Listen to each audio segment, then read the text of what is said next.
तो अब आता है लॉज ऑफ रिफ्रैक्शन, ठीक है, एंड रिफ्रैक्टिव इंडेक्स।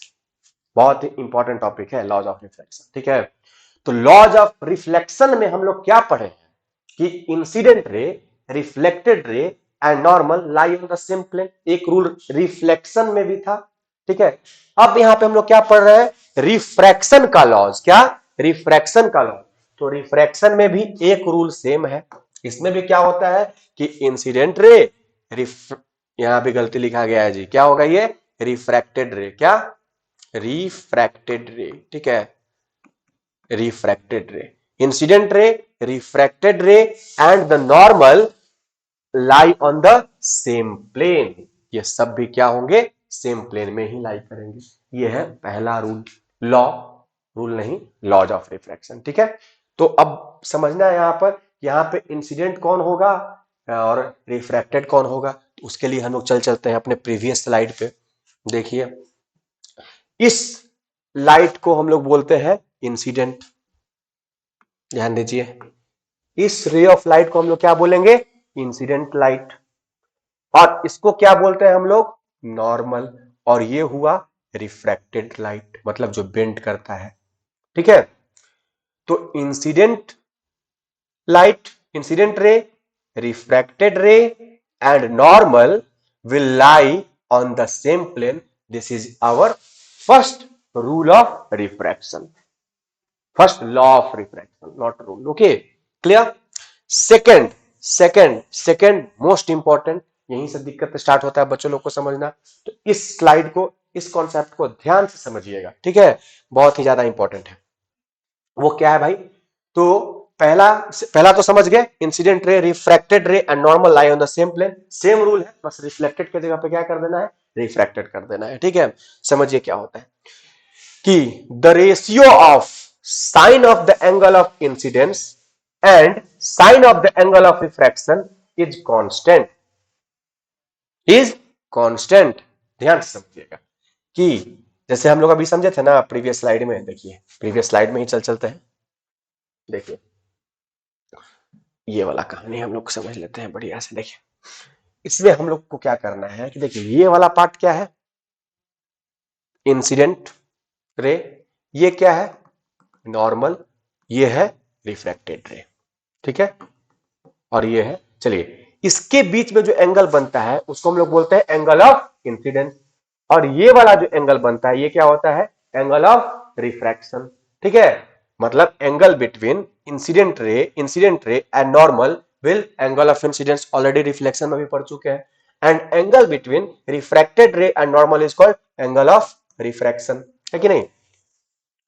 तो पहला लॉ तो क्लियर है। सेकेंड लॉ में क्या कहता है कि sine angle of incidence to the sine angle of refraction always becomes a constant. ये क्या देगा, है कांस्टेंट देगा। और इस कांस्टेंट को हम लोग म्यू से डिनोट करते हैं, और यही म्यू जो होता है वो होता है आपका रिफ्रैक्टिव इंडेक्स। वो क्या होता है, रिफ्रैक्टिव इंडेक्स, ठीक है। Sine i by sine r is equal to a constant called refractive index, denoted by mu. क्या, म्यू, MEU। कहीं कहीं एन से भी डिनोट किया रहता है, कहीं कहीं क्या आपका एनसीईआरटी में एन से ही डिनोट किया हुआ है, लेकिन हम लोग म्यू से पढ़ाते हैं, तो आप एन या फिर म्यू जो आपको अच्छा लगे इसके अकॉर्डिंग आप सेलेक्ट कर सकते हैं, ठीक है। तो अब समझिए, अब मेन कॉन्सेप्ट क्या आता है कि सर जी रिफ्रैक्टिव इंडेक्स क्या होता है, ये क्वेश्चन उठता है कि नहीं। यहां तक तो समझ में आ गया होगा। पहला लॉ है क्या है, incident ray, refracted ray and normal lie on the same plane. दूसरा रूल में sine i by sine r is equal to refractive index mu. Sine i by sine r is equal to mu, ये constant है, और इस constant को क्या कहा जाता है सर जी, तो रिफ्रैक्टिव इंडेक्स। अब ये क्या होता है हम लोग को ये समझना है। तो देखो बाबू, होता क्या है ना, इसको जानने से पहले पहले इसको समझ लो, अपने आप जान जाओगे, हमको बताने का जरूरत नहीं पड़ेगा। क्या है, sine i by sine r ratio निकाल रहे हैं। किसका रेशियो निकाल रहे हैं, एंगल ऑफ इंसिडेंस का और एंगल ऑफ रिफ्रैक्शन का, सॉरी एंगल ऑफ रिफ्रैक्शन का, है कि नहीं। एंगल ऑफ इंसिडेंस का और एंगल ऑफ रिफ्रैक्शन का साइन रेशियो निकाल रहे हैं। टेंथ में ट्रिगोनोमेट्री एक टॉपिक है जिसमें साइन, कोसाइन, टेंजेंट, कॉट ये सब के बारे में पढ़ना है। तो अगर आप लोग रिवाइज कर रहे हैं तब तो अच्छे तरीके से जानते होंगे। अगर आप स्टार्ट कर रहे हैं तो टेंशन नहीं लेने का, कुछ दिन के बाद आ जाएगा आपका ट्रिगोनोमेट्री, ठीक है। तो साइन एंगल ऑफ इंसिडेंस, तो साइन एंगल ऑफ रिफ्लेक्शन हमेशा एक कांस्टेंट होता है जिसको हम लोग क्या बोलते हैं, रिफ्रैक्टिव इंडेक्स, ठीक है। तो रिफ्रैक्टिव इंडेक्स को हम लोग को जानना था ना। तो ये क्या होता है, देखिए इंडेक्स, इंडेक्स से क्या पता चल रहा है, एक एक क्या है, तो एक समझिए कि बिल्कुल एक बना बनाया एक हम लोग को इंडिकेशन दे रहा है ये। तो क्या इंडिकेशन दे रहा है, तो अगर लाइट एक मीडियम से, फर्स्ट मीडियम से जब दूसरे मीडियम में जा रहा है ना, तो क्या कर रहा है, बेंड कर रहा है, बेंड कर रहा है ये। तो कितना बेंड कर रहा है, किस एक्सटेंट पे बेंड कर रहा है, तो उसका रेशियो जब एंगल ऑफ इंसिडेंस से और एंगल ऑफ रिफ्लेक्शन से हम लोग निकाल ले रहे हैं, तो एक रेशियो मिल रहा है जो कि कांस्टेंट है, और वो कांस्टेंट यही बताता है। मतलब रिफ्रैक्टिव इंडेक्स क्या बताता है कि लाइट जब एक मीडियम से दूसरे मीडियम में गया तो बेंड किया, तो कितना बेंड किया वही होता है आपके पास रिफ्रैक्टिव इंडेक्स। समझ गया रिफ्रैक्टिव इंडेक्स। चलिए अब हम लोग समझते हैं इसमें कि कैसे इसको लिखना है एग्जाम में, ठीक है। देखिए स्लाइड में लिखा हुआ है, तो ये समझ गया ना कहानी, ये वाला पार्ट कि sine i by sine r is equal to mu. This law is called Snell's law. इस लॉ को क्या कहा जाता है, स्नेल्स लॉ भी कहा जाता है, स्नेल्स लॉ, ठीक है। अब आ जाइए रिफ्रैक्टिव इंडेक्स के बारे में हम लोग समझे थे, तो क्या होता है भाई, तो the refractive index is a physical quantity which helps to describe how much a material can bend or refract light। मतलब उसका रेशियो निकाल करके हम लोग यही ना देख रहे थे कि जिस मीडियम में लाइट जाने के बाद बेंड कर रहा है, तो वो इंसिडेंट एंगल से कितना बेंड कर रहा है, उसी को हम लोग क्या बोलते हैं, रिफ्रैक्शन, क्या बोलते हैं, तो रिफ्रैक्टिव इंडेक्स। क्लियर। चलिए अब आ जाइए थोड़ा सा लिखने का तरीका हम लोग सीख लेते हैं, ठीक है। लिखने का तरीका कि अगर हम लोग लिखते हैं 1μ2, ठीक है, या फिर आपके एनसीईआरटी में लिखा मिलेगा N12, इसको 12 नहीं पढ़ने का, क्या पढ़ने का, 1 2, मतलब 1 से 2, 1μ2 का मतलब मीडियम 1 से 2। तो ये क्या कहलाता है भाई, इसका मतलब क्या हुआ कि लाइट मीडियम 1 से मीडियम 2 में जा रहा है, मीडियम 1 से मीडियम 2 में जा रहा है। तो मीडियम 1 और मीडियम 2 का मतलब क्या हुआ कि मीडियम 1 सपोज एयर है या मीडियम 2 सपोज वाटर है, यानी कि कोई भी दो मीडियम से रिस्पेक्ट कर रहे हैं, air water, water glass, kerosene water, कुछ भी, ठीक है। तो कोई भी मीडियम हो, तो 1μ2 का मतलब क्या हुआ कि लाइट आपका मीडियम 1 से मीडियम 2 में जा रहा है, ठीक है। तो ऐसे लिखिए 1μ2 या फिर N12 बात बराबर है। तो इसका मतलब क्या हुआ कि लाइट जो पास कर रहा है, पहला इससे क्या समझेंगे, passes from medium 1 to medium 2। तो जब मीडियम 1 से मीडियम 2 में जा रहा है, यानी कि बेंट कहां पर जाके करेगा, 2 में, ठीक है। तो जो उसका रिफ्रैक्शन है वो हम लोग किससे कंपेयर कर रहे हैं, मीडियम 1 से, मतलब मीडियम 2 का जो रिफ्रैक्शन है वो किससे कंपेयर किया जा रहा है, मीडियम 1 से, ठीक है। तो इसका मतलब ऐसे लिख सकते हैं कि 1μ2 या फिर N12 का मतलब क्या हुआ, refractive index of medium 2 with respect to medium 1। Clear, ध्यान से समझिए कैसे, क्या 1μ2 का मतलब क्या हुआ, means light ray passes from medium 1 to medium 2 and we read it as refractive index of medium 2 with respect to medium 1। Any problem? दूसरा 2μ1 का मतलब जस्ट अपोजिट, मतलब light is passing from medium 2 to medium 1, it means the refractive index of medium 1 with respect to medium 2।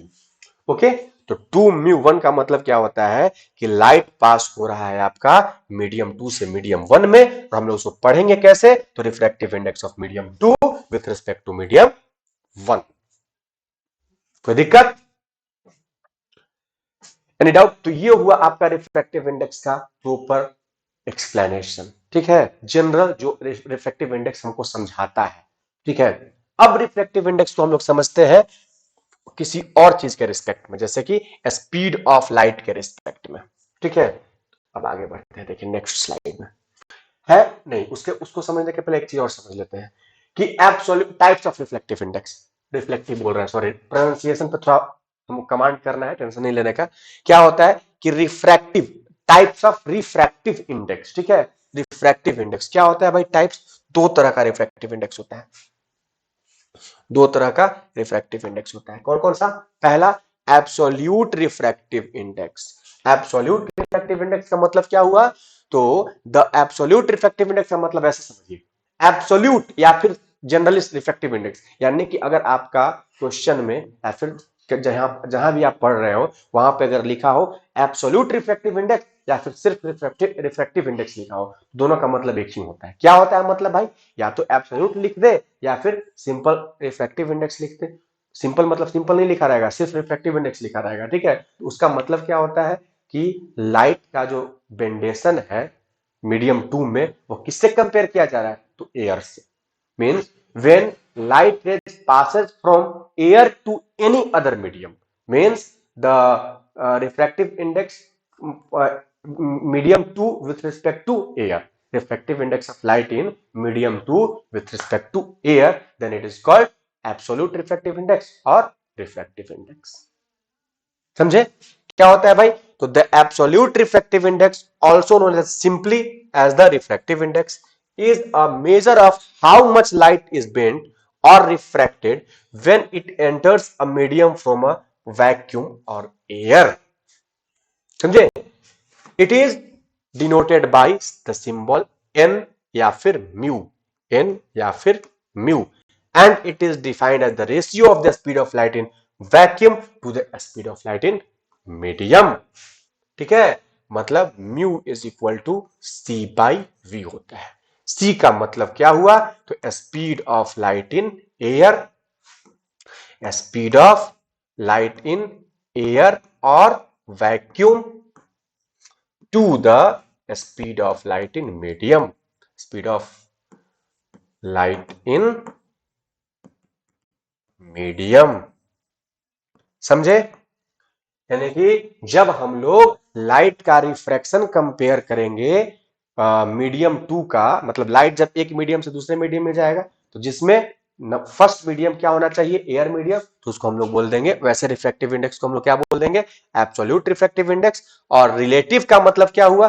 तो कोई भी दो medium, जैसे कि मीडियम 1 एंड मीडियम 2 क्या होना चाहिए? दोनों में से कोई भी मीडियम हो वो एयर नहीं होना चाहिए। Means the refractive index of any medium with respect to another medium which is not vacuum is called relative refractive index। ठीक है, तब इसको ऐसे समझिए, यानी कि लाइट जब एयर से वाटर में जाएगा, लाइट जब एयर से ग्लास में जाएगा, तो ये या फिर एयर से किसी भी मीडियम में जाएगा तो ये क्या कहलाया जाएगा?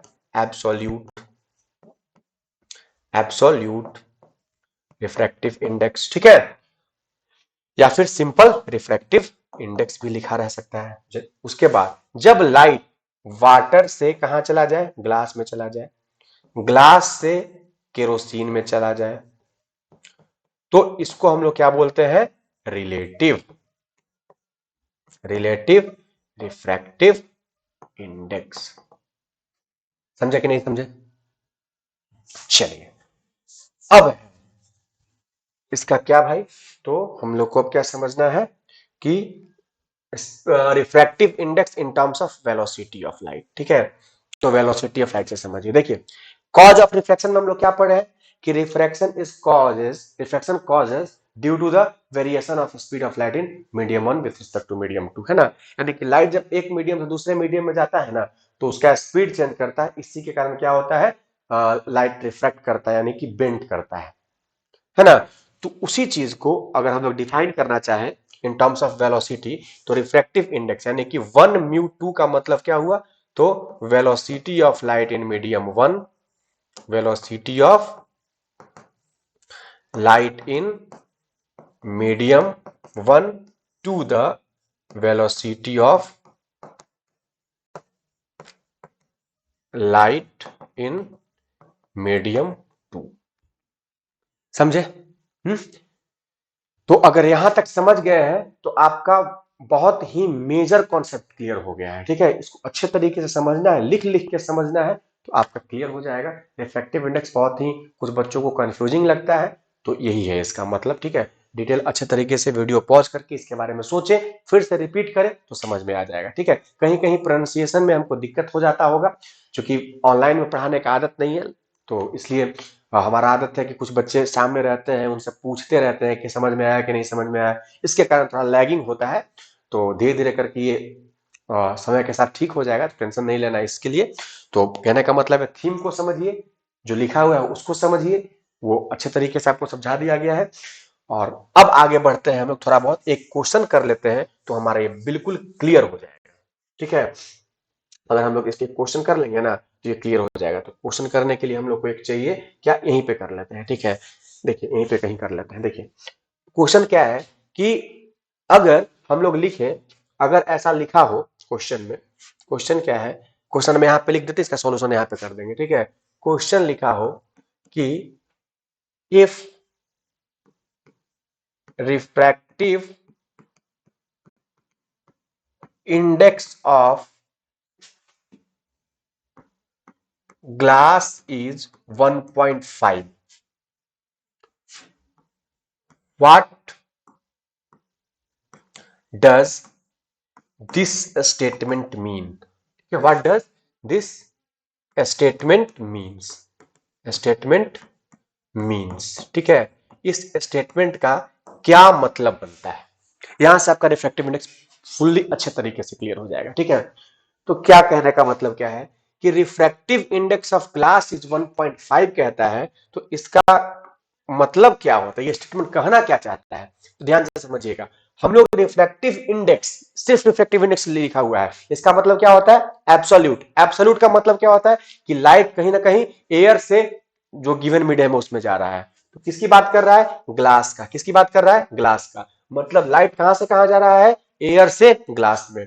तो म्यू किसके रिस्पेक्ट में है, एयर से ग्लास के रिस्पेक्ट में। तो सबसे पहला इसका मतलब क्या होता है कि light is passing from air to glass. तो जब लाइट एयर से ग्लास में जा रहा है तो उसका वैल्यू क्या गिवन है, 1.5। ठीक है, तो इसका मतलब ए म्यू जी, इसको अगर वेलोसिटी से कंपेयर किया जाए, इसका मतलब क्या है कि velocity of light in air to the velocity of light in glass is equal to 1.5, है ना, कि एयर से ग्लास में जब लाइट जा रहा है तो उसका जो वेलोसिटी का रेशियो है वो कितना आ रहा है, 1.5। ये ना कहता है हमारा रिफ्रैक्टिव इंडेक्स। तो इससे हमारा क्या कंक्लूजन निकलता है कि velocity of light in air is equal to 1.5 times of velocity of light in glass. मतलब कहने का क्या है कि लाइट का जो स्पीड है वो ग्लास में 1.5 टाइम्स एयर के मुकाबले कम है। मतलब ऐसे भी कह सकते हैं कि लाइट का स्पीड एयर में ग्लास के मुकाबले 1.5 टाइम्स ज्यादा है। तो refractive index of glass is 1.5। This statement means the speed of light in glass is 1.5 times less than speed of light in air, or you can say the speed of light in air is 1.5 times more than the speed of light in glass, है कि नहीं। तो इसके तहत इस मतलब conclusion के according, इस रिजल्ट के अकॉर्डिंग हम लोग ये भी फाइंड कर सकते हैं कि speed of light in glass क्या हो सकता है। तो देखिए, since speed of light in air is 1.5 times of speed of light in glass, है ना, तो speed of light in glass क्या हो जाएगा, speed of light in glass is equal to speed of light in air by 1.5। तो v of light in glass becomes air का speed, light का speed air में कितना होता है, 3 इंटू 10 टू दावर 8 मीटर पर सेकेंड बाई 1.5। तो cut करके कितना आ गया, 2। तो ये हो गया आपका कहानी। ठीक है, मतलब यहां से क्या पता चल रहा है कि velocity of light in glass is 2 into 10 to the power 8 metre पर सेकेंड। ठीक है, तो रिफ्रैक्टिव इंडेक्स अगर किसी भी मीडियम का गिवन है, यहां पे तो ग्लास का गिवन है, कहीं हो सकता है डायमंड का दे दे, तो इससे क्या पता चलता है कि speed of light in that medium is refractive index times less than speed of light in air. Clear. और उसके कारण मतलब उस रिजल्ट से हम लोग speed of light in that medium भी निकाल सकते हैं। कैसे निकाल सकते हैं आप लोग को बता दिया गया। क्लियर। तो चलिए आज की क्लास में इतना ही रहने देते हैं और नेक्स्ट क्लास में हम लोग पढ़ेंगे रिफ्रैक्शन थ्रू रेक्टेंगुलर ग्लास। ठीक है, ओके, चलिए थैंक्स।